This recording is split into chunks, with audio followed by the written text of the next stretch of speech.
All right, today we're jumping into one of the most foundational stories in the entire world. I mean, this is a narrative that has shaped cultures for thousands of years. We're going straight to the source, the first 5 chapters of the book of Genesis, to really unpack the blueprint it lays out for creation, for humanity, and for the world as we know it.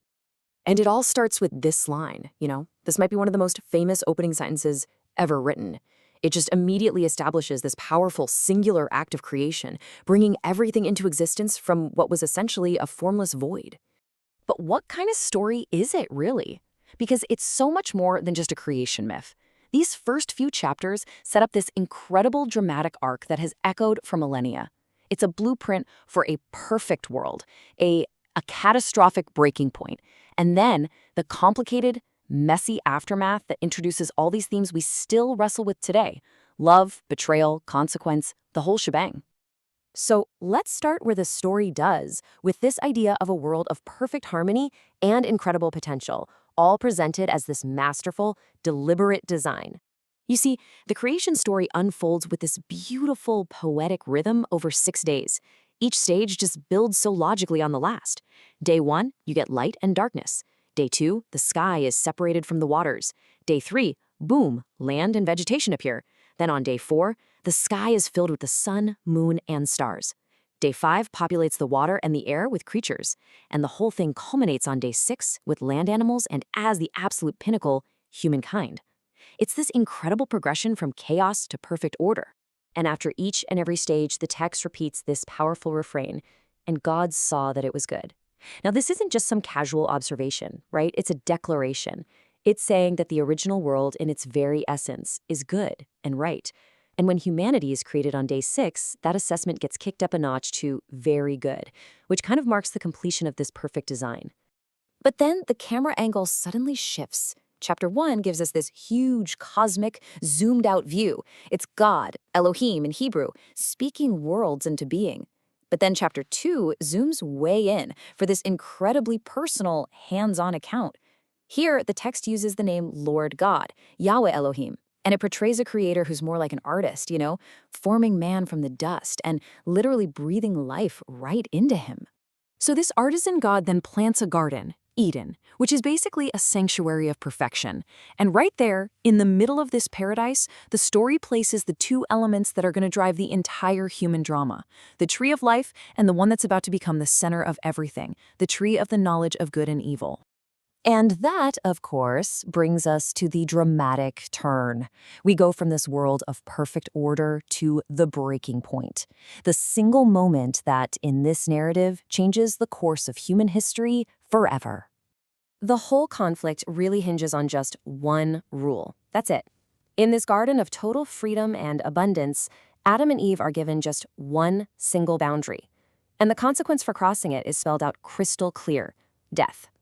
The trouble doesn't start with a big rebellion, though. It starts with a simple question. A serpent, described as the craftiest of all the animals, shows up and plants the very first seed of doubt. It doesn't outright deny God's existence. It just questions his word. Did God really say? And that little seed of doubt takes root.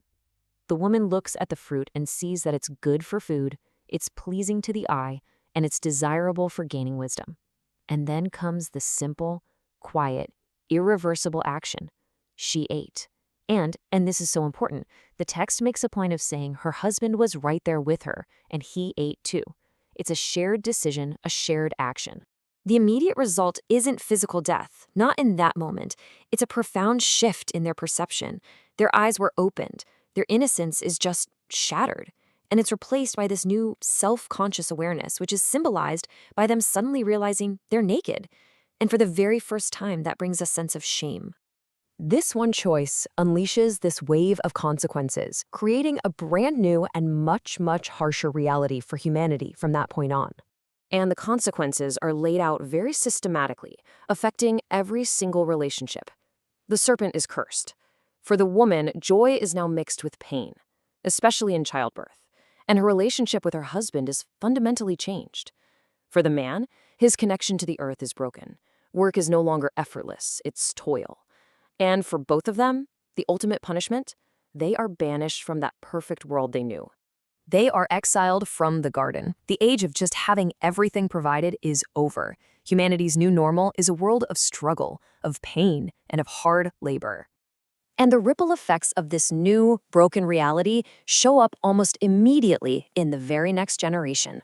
The story of Cain and Abel, it's not just some sibling rivalry, it's the first murder, and it's born from jealousy and anger. It shows how a broken relationship with God so quickly leads to broken relationships between people. And Cain's defiant question after he kills his brother, "Am I my brother's keeper?" Man, that question just echoes through the ages, doesn't it?